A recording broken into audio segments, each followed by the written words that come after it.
history isn't just what happened. It's what still matters. The decisions, the turning points, the stories that shape our present. This is history told forward. Conversations that look back to better understand what comes next.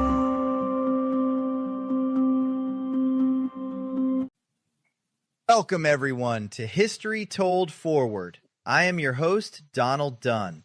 Today's guest is Doug Cardell. Doug is an economic policy expert who focuses on helping everyday Americans understand complex systems like socialism, capitalism, and free markets without jargon or political theater.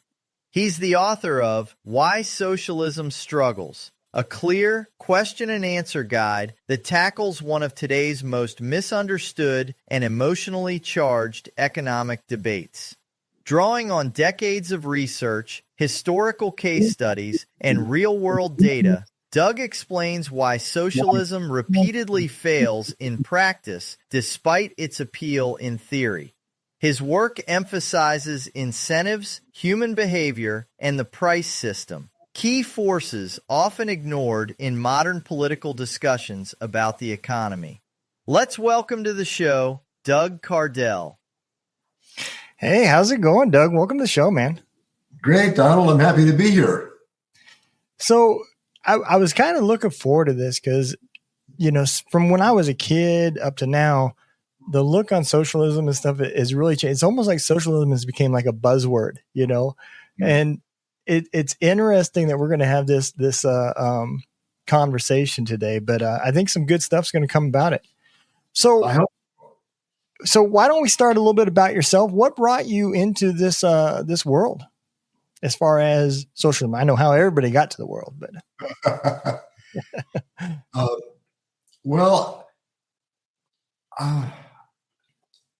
I went through a lot of steps to get here in a very convoluted route, but I guess you could say it started when I was about 12.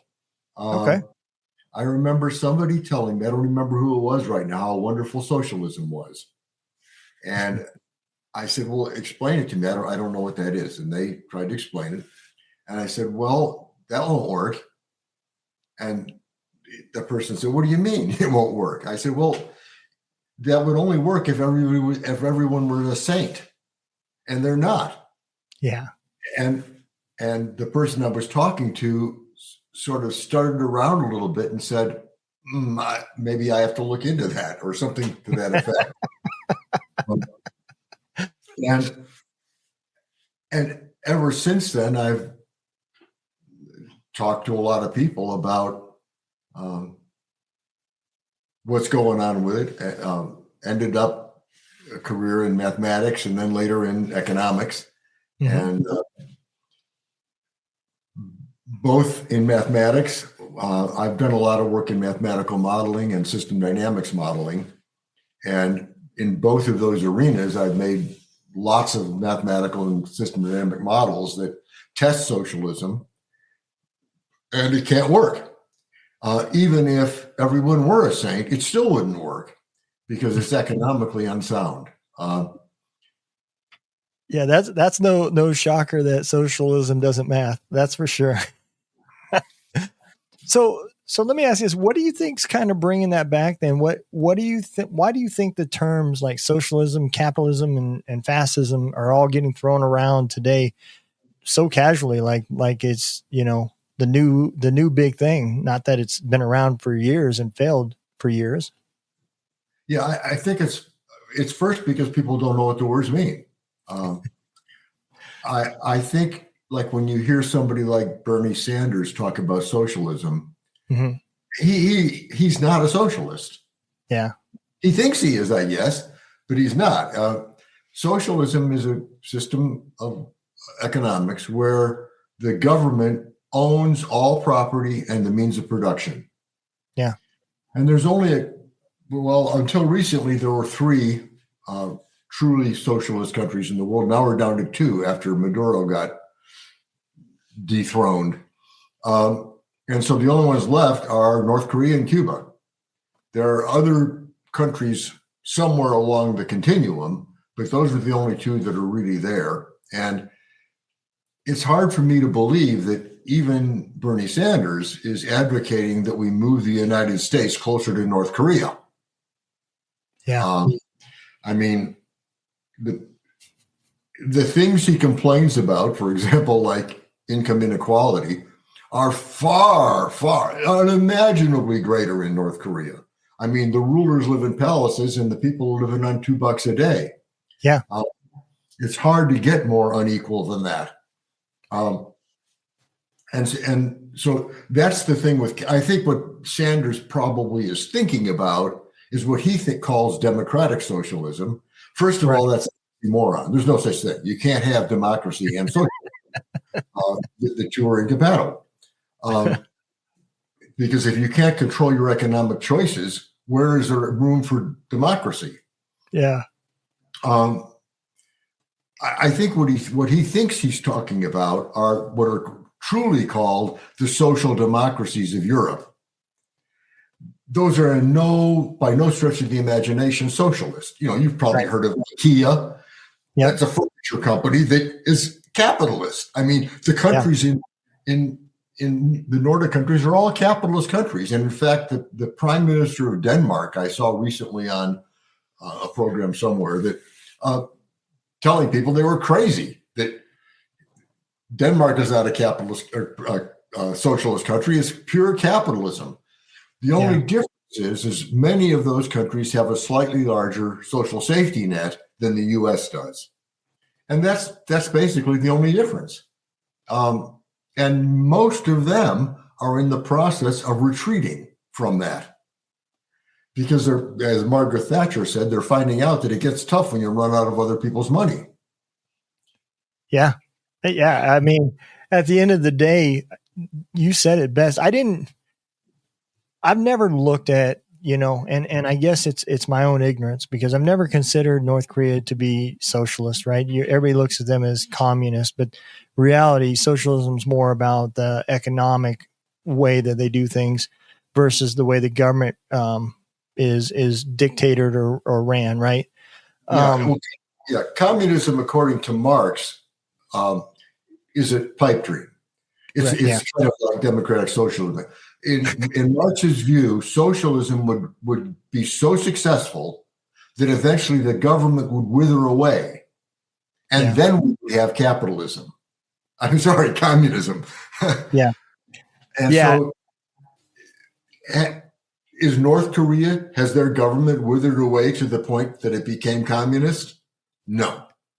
Yeah, and so there is now nor never has been a communist country. Some of them say they're communist, but they aren't because they still have government. Yeah.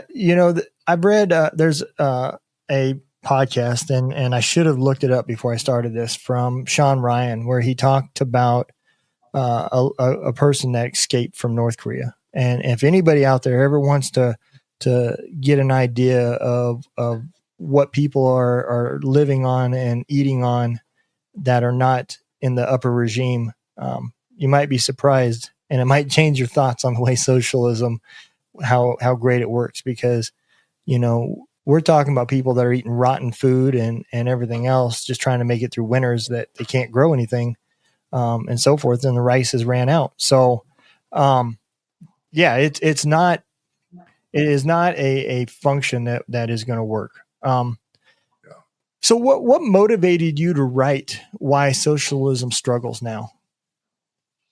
Well, it's been building basically through my life. And I finally said, I better write this because I'm getting really concerned that we could accidentally find ourselves in a socialist country. And when I say accidentally, that's in a lot of ways what happened in Venezuela. Yeah. Initially, after the discovery of oil there, Venezuela became the richest country in South America. And that the government became more and more fascist, taking more. And by the way, I should maybe define that. Fascism is a close cousin of socialism. The only difference is in fascism, the government controls the means of production. It doesn't own it outright. I got and you. So what happened in Venezuela was the government started taking control of the oil industry and other things. And that created social problems. And so the people of the country elected Chavez, Maduro's predecessor, and he instituted socialism. And fairly quickly, Venezuela went from the richest country in South America to the poorest. I mean, Venezuela sits on the largest oil reserves in the world. How do you sit on the largest oil reserves in the world and be ridiculously poor? Only socialism can do that for you. Yeah. Yeah. I mean, at the end of the day, if the people are not being taken care of, you're going to have a hard time ruling and controlling. And so, absolutely, you're not, there isn't a president in the world that's going to go out there and pull the oil out of the ground by himself. He's going to have people that do it. And and I know a lot of people don't understand this, but with socialism, the way the thought process behind it is basically everything's supposed to be even, right? To where, all doctors make the same amount of money as all mechanics and all people. And you're basically taking what you have and splitting. It's all BS. I mean, it briefs well, but it doesn't, like you said, it doesn't work because power is always going to take over and they're always going to want more. Well, even if we ignore that, I say there's a far more fundamental problem to why universal equality is a bad idea. Now, of course, everybody should be equal in the eyes of the law. Everybody should be equal in the eyes of society. We shouldn't look down on some people and up on others. And the legal system shouldn't favor one person over another. But once we get beyond that, people aren't equal and they shouldn't be. Why not? Well, people make choices. And if the only way to force people to be equal is to deny their choices. I'm a musician, in addition to my other things. And I have a lot of friends that are musicians. And some of them, that's their whole gig. And they typically don't do great financially. Yeah. So what? It's kind of like that line in American Pie. I knew if I had the chance, I could make those people dance and maybe they'd be happy for a while. The friends of mine that are musicians, they're doing arts for art's sake. They're doing music for the sake of doing music. Right. And they don't care how much money they make. As long as they can eke out a living, they're happy. Now, who am I to say that they're making a bad choice? That's nuts. Yeah. And so let me put the whole picture, the whole thing in another picture. We think we work for a living. We don't. You can spend all day long digging holes and filling them up again, and you won't get paid for it. You've done a tremendous amount of work, but you've created no value. Yeah. And that's where we want to be. In my ideal world, we would all find our talents, find out what we're really good at, and find out our bliss, find out the things we really love, take those two things and say, how can I take these two things and create value for others? Now, anybody who does that is, first of all, going to be a whole lot happier. And second of all, is probably going to do fairly well financially. Now, if you're doing art for art's sake, you might not get rich. The Grateful Dead didn't make as much money as the Beatles. They made a choice. But yeah, I think they're cool with their choice. I haven't seen any evidence of them whining about it. Yeah. I like the Grateful Dead, so I'm happy with their choice too. Yeah. And so that's the thing. People aren't equal, and nor should we be. One of the things I do in the book is I think it's a dozen or so famous people and swap their jobs around and say things like, would you want to see Julia Roberts, the commander at D-Day? Or do you want to hear a song written by Dwight Eisenhower? Or are you going to buy a painting painted by Paul McCartney? I mean, we all have our niche. And I don't think Julia Roberts is upset because they didn't let her lead D-Day. Yeah, probably not. Probably not at all. And so what we want to do is find our niche and then create value for other people. But the bottom line is, to paraphrase the Beatles, and in the end, the value you take is equal to the value you make. And so we all aren't going to get the same amount of money because we all aren't creating the same value. And we have to remember, whenever we say that, value is in the mind of the consumer. Yeah. There is no such thing as some absolute value. Yep.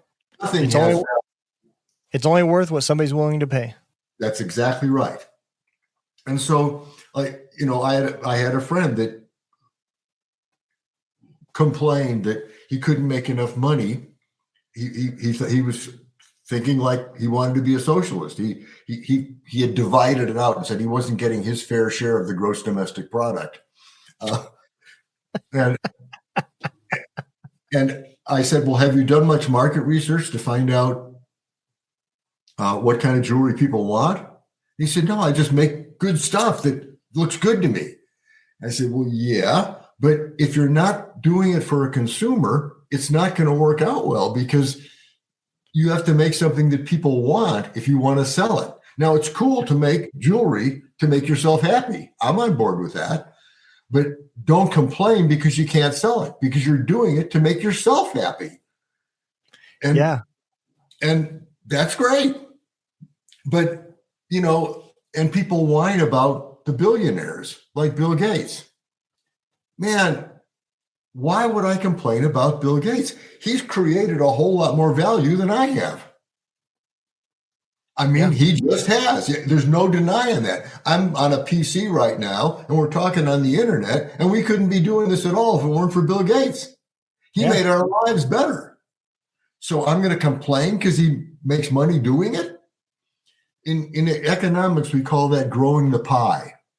And this takes a couple of minutes to explain, but it's, I think, really important. I think your audience will really appreciate it. Okay. From about year 1 to year 1500, there was a fixed size to the economy. That is, the economy hadn't grown at all for 1500 years. And we can tell, it's measured by per capita GDP, how much each person in the economy can produce. And the amount that a person could produce didn't change for 1500 years. Now, in 1500, we finally got a little bit of capitalism. And between 1500 and 1700, per capita GDP went up 40%. Now, that's huge. Everybody in the world was 40% better off. Yeah. But that's just the beginning. Then came the U.S. And the U.S. was the first country in the world built on capitalism. It's the first country in the world to have patents enshrined in its constitution. Now, that's huge because if you don't have patents, no entrepreneur is going to go out there and bust his butt to figure out how to do something if somebody else can take it away from him. Yeah. And no capitalist is going to come in and support that entrepreneur by providing capital to somebody that can take it away, if somebody can take it away. So then what happened? Well, when America really got going, say 1820 to now, the world is 18 times greater in per capita GDP. The entire world is 18 times better off. In the US, Western Europe, Japan, it's closer to 40 times better off.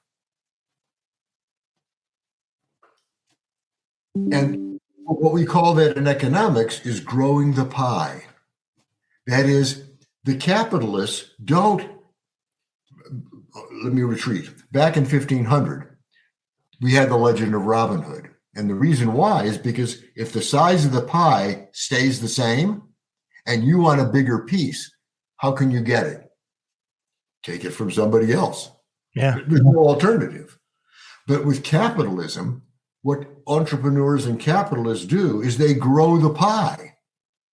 They make more stuff. And so we all get a bigger piece. Now, true, Gates got a bigger piece than I have. So Right. what? I got a bigger piece than I would have had without Gates. You're right. And we can talk about that with any of those folks. I mean, Elon Musk, I'm talking to you right now on Starlink. I couldn't do this without Elon Musk. Okay. I've got a battery system for my home. Got to have Elon Musk. And so those people made my life better. Jeff Bezos, I actually ran the numbers on Bezos.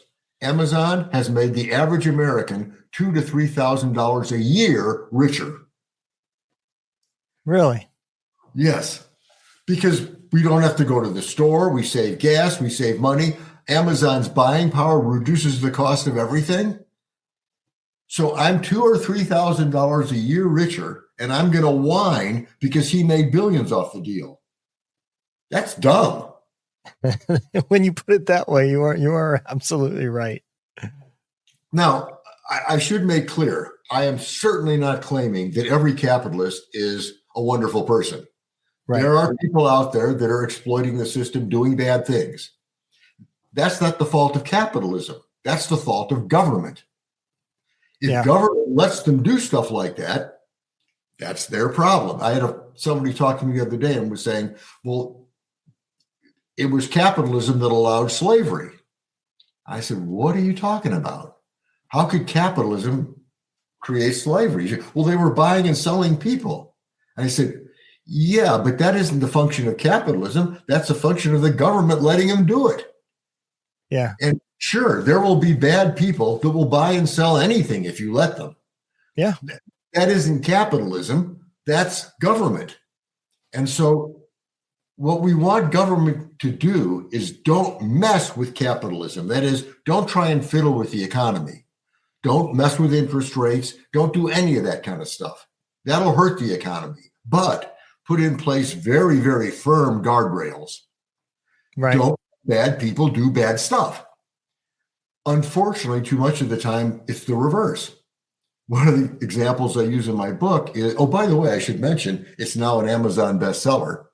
One of the examples I use in my book is if people break into your house and start stealing your stuff and you call the police come, and the police start helping the burglar load the stuff into his car. Okay? Well, that's America. Yeah. Now, am I upset with the burglar? Yes. But I'm a lot more upset with the police. Yeah. It was their job to protect me. And that's the way it works with the government and capitalism. If bad people are doing bad stuff in any realm, and there are bad everythings. There are bad economists. There are bad pod show hosts. There are bad doctors and lawyers. There are bad people in the world. Yep. And it's the job of government to stop that. And so, but you can't blame economists or podcast hosts or doctors or lawyers or capitalism because some of them do bad stuff. Right. That's the fault of government. If government lets, is anybody in our audience right now paying more taxes than the government tells them to? I'm betting no. Yeah, I'm sure. People will push things as far as they can push them. And it's the government's job to stop them from doing that. And so you are absolutely right, because what you said, the exact topic about slavery, right? Slavery is way older than what capitalism is. You can read about slavery all the way back in biblical times. And so, to blame something that is being done utilizing capitalism because it is now being done with capitalism, but it has been around 1,000 years before capitalism, then at the end of the day, you might need a history lesson because it doesn't make much sense. Yeah, it's every single person on earth, every single person is a descendant of slaves and a descendant of slaveholders. Yeah. An inescapable fact. Yep. So, yeah, I mean, is slavery bad? Of course it is. Yeah. But it's not a function of capitalism. It, as you said, it predates capitalism. And there's a lot of slavery in the world right now. And most of it is not happening in capitalist countries. Yeah. Yeah. You're absolutely right. The only thing that changed with it was, I think, the price going up and down when capitalism got involved with slavery. I think, okay, so yeah, now the way slave trade is being done has changed, but that's the only direct reflection that capitalism had with slavery was the market. Yeah. So let me ask you this: are there historical modern examples that best illustrate socialism's core failures? So we talked a little bit about what people think socialism is. Is there a way to watch a government that is a socialist government and say, hey, I can tell you're kind of at this point, you're on your way to failure. Keep it up, buddy. Sure. Are there markers like that? Absolutely. Socialism, the economy itself is what's called a chaotic system. Mm-hmm. A chaotic system exists when there are a large number of actors that interact between themselves and the system as a whole. The best example is the weather. Okay. This episode is brought to you by Barracks Media, where your online presence becomes a real asset. Barracks Media builds professional websites for podcasters, creators, authors, and small businesses who are ready to be taken seriously. Not templates, not cookie-cutter pages, real platforms built to grow with you. Whether you're launching a podcast, promoting a book, or building a brand, your website should work as hard as you do. We design sites that convert listeners into followers and followers into clients. Visit barracksmedia.com and turn your idea into a home on the web. And that's where chaotic systems were first discovered. A guy named Lorenz in 1972 was building a mathematical weather model, and he found out that small inputs to the model could result in huge outputs. And you've probably heard his famous quote, "Can a butterfly flapping its wings in Brazil precipitate a tornado in Texas?" And the answer is yes. That's the butterfly effect. I'm sure everyone has heard of. Yep. And that exists when something is near a tipping point, and it only takes a tiny, tiny nudge to make it tip in one direction or another, causing a huge effect. I would challenge your listeners, get on your favorite weather app. Either, if you can do it while you're listening, do it while you're listening. If you can't, wait till we're done. And get on your favorite weather app, look at the weather a week ahead, every day, and write those down, and then wait and see what happens. You're going to find out that the weather is not very accurate. Yeah. In fact, what Lorenz was able to show is you could get pretty close for 2 weeks. Beyond 2 weeks, you're guessing. Yeah. And exactly the same thing is true of the economy. What that means is that I could make a similar statement. Could somebody in Peru buying a pair of shoes trigger a depression in Russia? Yes. Yeah. Because we're looking at a hugely interactive situation. Now, here's where that impacts socialism. In socialism, what the government does is hire somebody like me. They get an economist and they say, okay, Doug, you plan the economy for us. You tell us how many cell phones to build, how many cars to build, what kind of cars to build, everything we're going to make. You have to tell us how to do it. Because remember, in socialism, the government controls the means of production. Yep. And so that means that's a hopeless task. I couldn't do that. Right. No chance. Yeah. And why not? Well, think about the economy in many ways is even more chaotic than the weather. Because I would ask your listeners again, what are you planning to buy a year from now? I'll bet you've got plans. Yeah. What are you planning to sell a year from now? What are you planning to contribute to charity a year from now? What do you think your taxes will be a year from now? Now, in order for me to plan what to build next year, I have to be able to read the minds of 9 billion people. Yeah. Ain't going to happen. And in fact, one of my major research projects was to do a 30-year study doing essentially what I just challenged your audience to do. I looked at the Federal Reserve's predictions for 30 years, a year ahead. Then I went a year ahead and found out what actually happened. The Fed was right 46% of the time. They could have done better flipping a coin. Yeah. Now, I'm not claiming the Fed is incompetent. I couldn't do any better. They're smart people, but they're trying to do something that's fundamentally impossible. Right. They're trying to predict a chaotic system, and it just can't be done. Now, if you're going to plan something ahead, you have to be able to predict ahead. If you can't predict, you can't plan. Just like with the weather. If I'm planning some big outdoor event, I also have to better have a backup plan. Because I know that if I'm planning that big outdoor event, the weather might not cooperate and it might rain. Right. And if I'm planning an outdoor event 2 months from now, I'm back to flip a coin territory. So I better have a really, really good backup plan. So yeah, that's why socialism has to fail. It's fundamentally based on doing something that's impossible. Yeah. It just can't be done.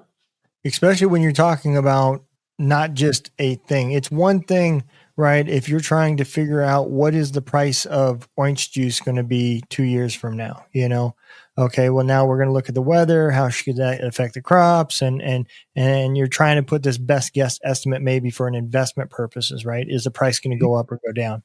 That's one thing. But when you're talking about, okay, so now we're going to take all the people that live in America, we're going to turn this into a socialist country. Now the government's going to dictate all manufacturing of how many cars to make, how many sneakers we need. That means now you got to control how many people are going to have kids and how many kids in each household. All of that stuff has to be known, and they're unknown factors. There's too many things that can happen to have one extra kid that you didn't account for, one longer snowstorm that affected crops or whatever. Now it has affected the food ratios. And if you're only 46% right, that means over a slow extrapolating chart, you're slowly going to be worse every year and worse off every year. And that's what's happened every time socialism has been tried. And many people don't know this, but socialism was actually the first thing that was tried in the United States. It technically wasn't called socialism then because it was pre-Marx, but it was called collectivism. And the Jamestown colony and the Mayflower colony both started collectivist. Okay. It got ugly pretty fast. Both colonies ended up starving so badly that they were eating their shoes, digging up corpses to eat. Oh, wow. Oh, it was horrible. Because at a time when people would have had to have worked their tails off to survive, people were slacking off because they couldn't see the benefit in working hard. Particularly the ones that were slacking off the most were typically the young men who were the people who could have done the most. Right. Yeah. In both cases, the governor of the colony ended up saying, here, we're going to give everybody a piece of land. You go do it on your own. And in no time at all, the economy's turned around and survived. Because that's another problem with socialism is And that was what I meant when I talked to that person when I was 12, is that in order for socialism to work, even if the economics were ignored, people would have to be willing to put the self-interest of the group ahead of their own self-interest. And that's not going to happen. Yeah. And self-interest is not the same as greed. You have to have self-interest or you die. Right. Every organism has self-interest. And it's the government's job to keep it from going greedy. Greed is self-interest run amok. A really good example of that is our bodies are chaotic systems. They operate like the economy does on a thing called spontaneous order. It's ordered, but it's ordered by a whole group, and it's very, very messy, but it works. Mm-hmm. So here's how that happens. Somewhere right now, there's a cell in our livers. Okay, it's just doing its little cell thing. It doesn't know you. It doesn't know we exist. It just lives in your liver. That's its environment. Yep. It's following its own self-interest, and we benefit from that. Now, sometimes the system goes bad. That's cancer. When a cell gets greedy, and so it's the cells start exploiting the rest of the body for their own good. That's when the government has to step in and say, we got to put a stop to this. I got to go get chemo or radiation or whatever, because we've got to kill that cancer. That's government's job, to kill the cancer. But in any system like this, self-interest helps everything. So, for example, think about squirrels. Squirrels aren't there going, got to plant trees, got to plant trees, got to plant trees. No, they're gathering nuts for the winter for their own benefit. Right. They have no idea that they're planting trees. That's the farthest thing from their mind. But it helps all of us because they do it. Think about bees. They don't look at their job as pollinating flowers. Their job is to collect honey for the hive to eat. Yeah. And so that's the way capitalism works. And I think a lot of times there are several things that make people worry about it. One is it's messy. That's right. No denying that. It has to be messy, though, because we're messy. Yeah. We change what we want from time to time. And so the thing that's hot today may be dead tomorrow. And the thing that's nothing today may be the thing tomorrow. And so because we change our minds, millions of us, the economy is messy. But it's the only way that we can get what we want, because we're going to change our minds. We're gonna. And sometimes you need chaos to control chaos. Yeah, exactly. And that's a really good way of saying it. That's exactly what has to happen, is that chaos has to control the chaos. But because of that, people want to worry about what's going to happen next and worry that they can't see it. But just like with the squirrels, you got to have faith that they're going to end up planting the trees. You got to have faith that the bees are going to end up pollinating the flowers, because it's worked that way forever and it's going to keep working that way. And the same thing is true of capitalism. The other thing that hurts capitalism is envy. This show is part of the Barracks Media Network, built by veterans, creators, and storytellers who believe stories change lives. Barracks Media produces podcasts, books, and digital content that amplify voices worth hearing. We help creators launch, grow, and monetize their message without losing their soul. If you've got a story in you, or a show in your head, go to barracksmedia.com and start building something that lasts. People think because somebody else is rich, they deserve more. And again, all I can do is go back to, if you want more, create more value. Yeah. That's the answer. That's the only answer. Now, put in more work. Yeah. And again, it doesn't necessarily mean more work. I mean, part of it is finding your bliss and your talents. And unfortunately, we have a society that doesn't encourage that. Right. And that's what I meant by work is once you come up with, how can I provide the value and what is my bliss? And I put those two together, then you have to get off the couch and actually go do it. And once you do that, you have now increased from the time of your idea of sitting on the couch, you have increased your GDP because now you're implementing it. Yes, exactly. And isn't that really the world we all want to live in? I mean, like I said earlier, I think, first of all, it makes you happier. Now, how do I know that? Well, when I woke up this morning, I didn't go, oh, darn, I've got to work today. I've got to go do this podcast with Donald. Work. And I'm betting you didn't get up this morning dreading it either. Nope. No, I woke up this morning really looking forward to it, and I'm guessing you did. Yep. And I'm guessing that when this comes out, your listeners have been looking forward to it because that's why they tuned in. I hope so. Otherwise, they're going to join socialism and we're going to change it. but that's the thing, is that we've created value for them that they're looking forward to hearing. Right. Yeah. And it's because we created this value, or are creating and look forward to creating this value, that we're happy today. Yeah. And you think of all the people that slogged into work hating what they were doing, either because they weren't exploiting their own talents or because they hadn't found their bliss. And so our education system needs to change everything. Right. We have this tendency now to not fail people. That's a really bad idea. Failure is wonderful, particularly with kids, because how do you find out what you're good at if you get A's in everything? That's true. Okay. If I'm getting F's in history and A's in math, that might say that, Doug, you might not want to be pursuing a career as a historian. You might want to look into math. Yeah. And that's huge.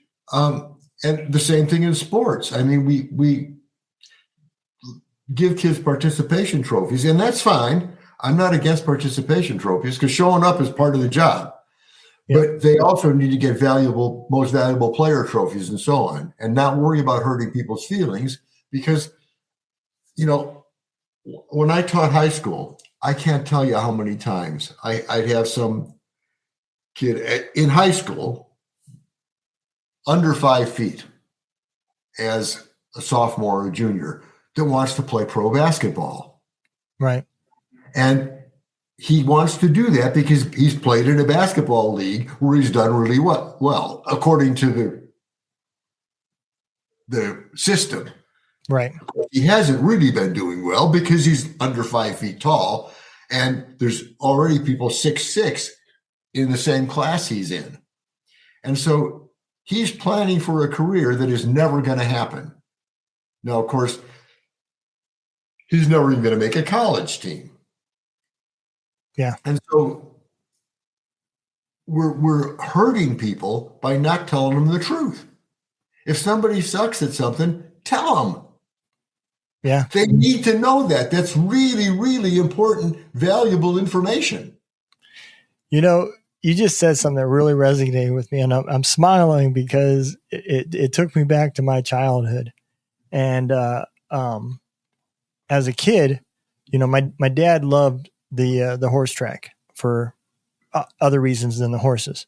And I loved going to the horse track because I loved standing down there at the fence and feeling the pounding of the horses coming as they're running by you. And the jockeys, I looked up to them like they were, superheroes. So here I am in third grade, and a friend of the family is teaching me how to ride. And that's what he does, is he trains thoroughbreds on racing. And I'm in third grade, and I remember him teaching me, and it was like an aha moment in reverse for him. He realized that he was teaching me, and I was so engaged that down the road, heartbreak is all that was down the road, because I was already taller than most of the jockeys in third grade. And today I'm, 6'1", 260 pounds. And anybody that puts me on the back of a horse is going to have a pissed off horse, but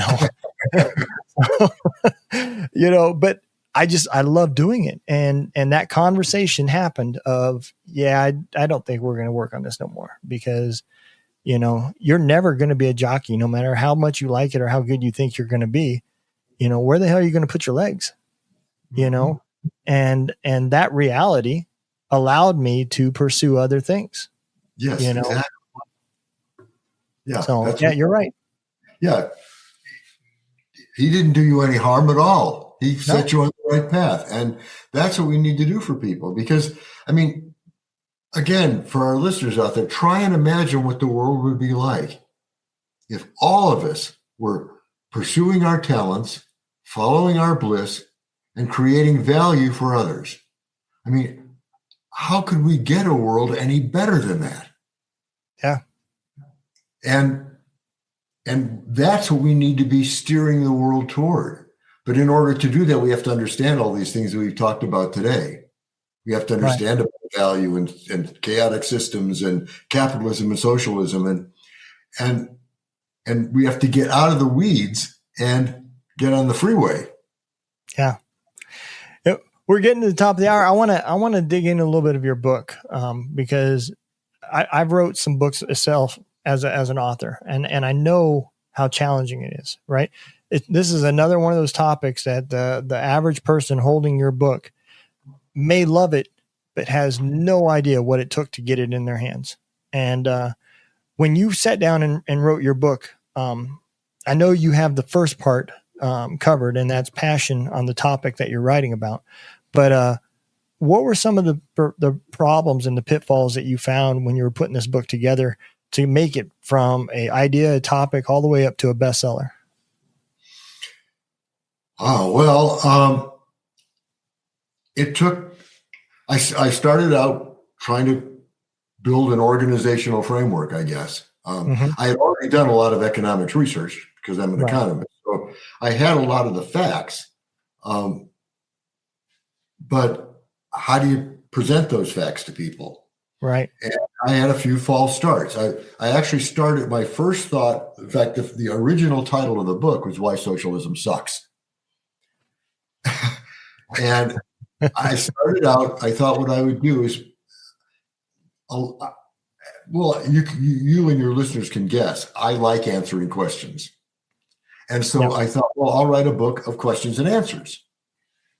And so I invented 6 characters that were going to have a conversation with me and ask me questions. And in fact, you mentioned about getting out of North Korea. One of them was somebody who had escaped from North Korea. So I had a whole backstory for her. Okay. So all these people had backstories. There was a diverse group with 3 of them left-leaning and 3 of them right-leaning. And so I started putting it all together. I started out with definitions and things like that, and built what I thought was a pretty logical way to approach it. And then I started getting feedback, and people were going, "Well, I don't know. This is okay." So I would rewrite and rewrite and rewrite, and then I got a publisher, and the publisher said, "Let's lose the characters." I said, "What?"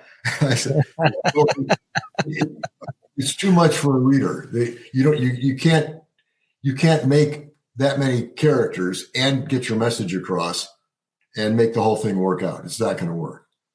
And I said, "Oh, well, okay." So we took out combined, I guess, a lot of the questions. It's still a question and answer thing, but there's no specific characters. It's just questions and answers. Right. And they said, "And we got to lose the title." And I said, "Well, why is that?" I like the title. Well, first of all, there's about 3 or 4 or 5, I don't remember, self-published books that aren't very good with the same title. And if you use that title, then you're going to get confused with these other books and it's not going to go well. And we spent, I'm going to say 2 months going back and forth over possible titles. Yeah. And at some point, we came up with just changing the word sucks to struggles. And it turns out that was a really great thing, because I'm on my second book now, and that's going to be Why Capitalism Struggles. Okay. Why a lot of the stuff we've talked about today, why people don't like it when they should. Yeah. And then I guess it probably it took about a year and a half to write. And then going through the publication process took another year and a half. Yeah. I had 3 different editors, cover designers, layout designer. I mean, lots and lots of stuff to go over to actually turn it into a book. Yeah. And you can see the picture of the cover behind me. You probably can't make it out real well, but I couldn't have done a cover that well, that's why I've got a publisher. And my editors, I remember one of them said, do you know you use the word thing over 100 times? So you got to go back through there and take out those word things and replace it by the thing you're talking about, because your audience is not going to be able to follow that. They don't know what thing you mean. Well, it's funny because I wanted to kind of close it up and follow back on this. And in your description, you have mentioned now an editor, a illustrator, I'm assuming a line editor, and a basically general flow editor, Mm-hmm. and the publishing company, right? Mm-hmm. And guess what? Each one of those have a piece of the pie, and they're bringing value to your book and to everybody else with their niche, their bliss, and their abilities. And your book just a copy. Huh? Yeah. A lot of people whine about that, and that's just wrong. I'm so grateful to those people, because I couldn't have done it without them. Right. They brought value to this project that I couldn't have. Yep. And so absolutely. No whining here. They're great people that doing great stuff. Yeah. And that right there is a model of capitalism. Everybody putting their value to get their piece of the pie based off of the value that they brought to your project, and so forth, all the way down to Amazon to sell it and host it and everything else. So, I owe a debt to Jeff Bezos. Yep. Absolutely. Absolutely. Well, Dr. Doug, can you tell everybody where can they find your book, and where can they follow you and definitely learn about your upcoming book that's coming? Well, they can check out my website at dougcardell.com. No space, just dougcardellaltogether.com. Okay. The book is available on Amazon, Barnes & Noble, Target, bookstores. I don't even know where all it is. I saw somewhere it was in France and Australia, and so it's out there all over the place. But probably the easiest place is to check it out on Amazon. It's both in hardcover and in Kindle. If you've enjoyed this conversation, I think you're going to love the book, because it's a lot like what we've been talking about, except in greater depth, because we got a lot more time in the book. Yeah, absolutely. And I think that's one thing too, is I want to stress to everybody, make sure that you go out there and you educate yourself. So many times do we find ourselves blaming things like, blaming slavery on capitalism, and the reality is we really don't even know what we're talking about. And in today's world, especially the word socialism, especially with the current mayor race that happened in New York, that term socialism just got thrown around out of context. I don't even know how you couldn't even count how many times, a lot more times than you put the word thing in your book. I guarantee that. But, it's important that we educate ourselves, and books like yours that you wrote is a great way to understand the models behind these types of economies and what makes them fail, so that we can make them better, especially capitalism with America. So I hope everybody out there you get something out of this. Again, as I always say in all my podcasts that I have an author, if you go purchase his book, leave a review. Do not be lazy.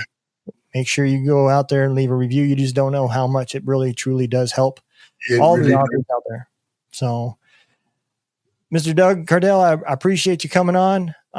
I hope you'd be willing to come on when you're ready to publish that second book, and we can have this conversation again, because I enjoyed it. So I did too, Donald. You've been a great host. I appreciate that. Thank you very much. Y'all take care out there. Be safe. Don't let the day kick your ass. Kick the day's ass. You've been listening to History Told Forward, a podcast from the Barracks Media Network. Thanks to our guest for sharing their insight, and thank you for listening. You can find more conversations like this across the Barracks Media Network. We'll see you next time.